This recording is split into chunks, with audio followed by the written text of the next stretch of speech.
Matar de hambre a niños inocentes son cosas muy distintas. A mediados de los años 80, España atravesaba una etapa delicada y compleja en comparación con el resto de Europa. El país, que acababa de salir de la dictadura de Franco, se preparaba para entrar en el mercado común europeo. Sin embargo, lo que ocurría tras bambalinas era más complicado que simples trámites políticos y económicos. Madrid enfrentaba fuertes presiones internacionales relacionadas con su postura hacia Israel. España era, en ese momento, uno de los últimos países europeos que no reconocía a Israel, lo que la colocaba ante una difícil disyuntiva: mantener su histórica solidaridad con el mundo árabe y con los palestinos, o reconocer finalmente al Estado israelí para abrir de manera oficial las puertas de Europa. En enero de 1986, España cedió a estas presiones y reconoció oficialmente a Israel, convirtiéndose en el último país europeo en hacerlo. Pero este reconocimiento no llegó sin condiciones. Madrid reafirmó su compromiso con los derechos del pueblo palestino y rechazó cualquier medida que afectara a los territorios ocupados tras la guerra de 1967. Ese equilibrio entre integrarse económicamente en Europa y, al mismo tiempo, conservar una línea política cercana al mundo árabe se convirtió en una característica esencial de la política exterior española en Oriente Medio. ¿Por qué España, a diferencia de otros países europeos, se mostró siempre más cercana al mundo árabe y más crítica con Israel? Muchos historiadores señalan que las raíces se remontan al legado andalusí. Siglos de convivencia entre culturas árabes e islámicas con los pueblos ibéricos dejaron una huella profunda en la memoria colectiva española, lo que generó una mayor empatía hacia las causas árabes. Durante el franquismo, 1939-1975, España siguió un camino distinto al del bloque occidental liberal. Franco no fue cercano al pueblo judío, y sus relaciones con Hitler y Mussolini aislaron a España de Europa después de la Segunda Guerra Mundial, a pesar de que el país no participó oficialmente en ella. Israel, de hecho, se opuso al ingreso de España en la ONU en esa época debido a las conexiones del régimen con el nazismo. Para salir de ese aislamiento, Franco buscó reforzar lazos con el mundo árabe, especialmente con Egipto, Arabia Saudí y Marruecos. El petróleo se convirtió en la carta de mayor valor estratégico, sobre todo después de la decisión de la OPEP en 1973 de cortar el suministro a los países que apoyaban a Israel.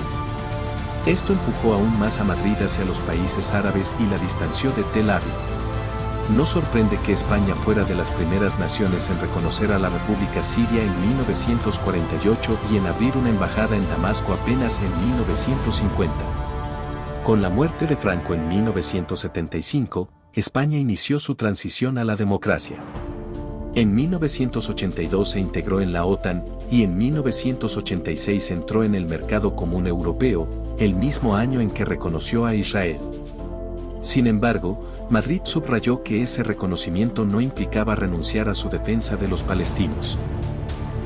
Muy pronto, España ganó un papel relevante como mediador en el conflicto de Oriente Medio, al acoger en 1991 la Conferencia de Madrid, que marcó un inicio simbólico de su rol como puente entre árabes e israelíes. Las relaciones hispano-israelíes nunca han sido estables del todo. Los gobiernos conservadores, como el de José María Aznar, se inclinaron por una relación más cercana con Israel, mientras que los gobiernos socialistas fueron generalmente más críticos con las políticas de Tel Aviv y más próximos a las demandas palestinas. En la actualidad, bajo el liderazgo de Pedro Sánchez, España se ha convertido en una de las voces más duras de la Unión Europea contra Israel.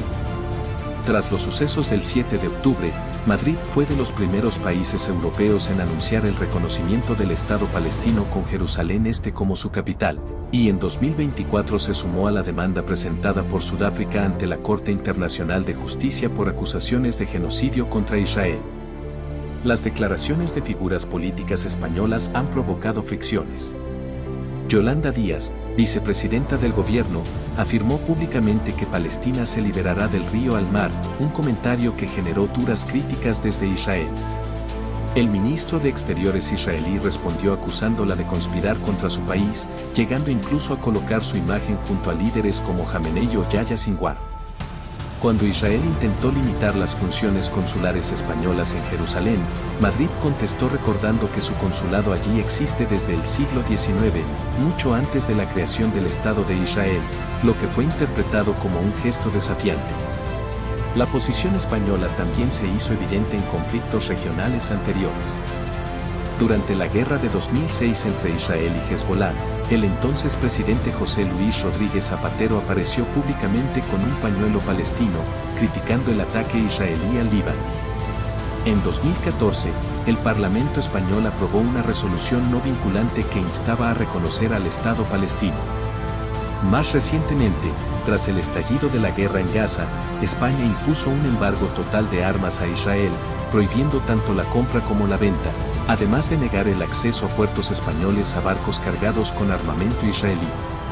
Pese a ello, salieron a la luz contratos secretos de municiones, lo que generó un fuerte rechazo social y la amenaza de crisis gubernamental. Pedro Sánchez, en la etapa más reciente, ha liderado la ofensiva diplomática en Europa contra Israel. Ha declarado que reconocer al Estado palestino no solo es un deber ético, sino también un interés europeo.